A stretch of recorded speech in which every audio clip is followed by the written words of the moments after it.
I'm Marcel Tiliant, Senior Japan, Australia and New Zealand economist at Capital Economics, and this is your week in review.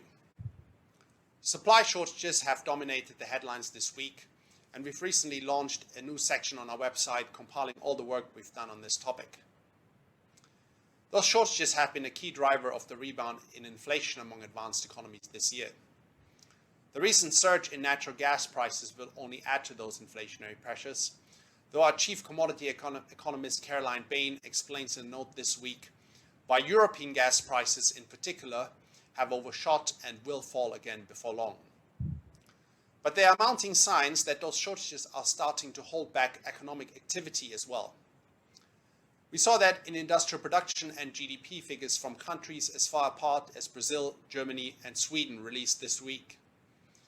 Shortages in the car sector are particularly acute, and our latest Japan Economics Weekly discusses the causes for the huge plunge in car sales in September.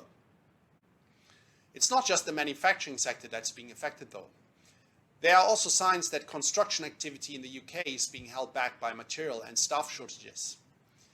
And those shortages are starting to reinforce each other. There are widespread reports of power outages in China, and our senior Europe economist David Oxley flagged the risk of energy rationing in Europe.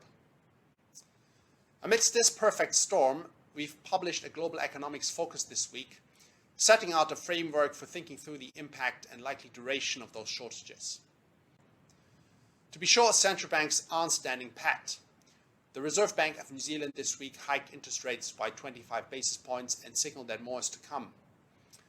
And we'll discuss the implications of today's non-farm payroll release in the US for the Fed's tapering plans at a drop-in later today.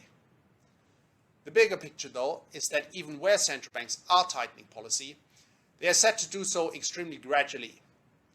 On that note, have a great weekend, and we see you again next week.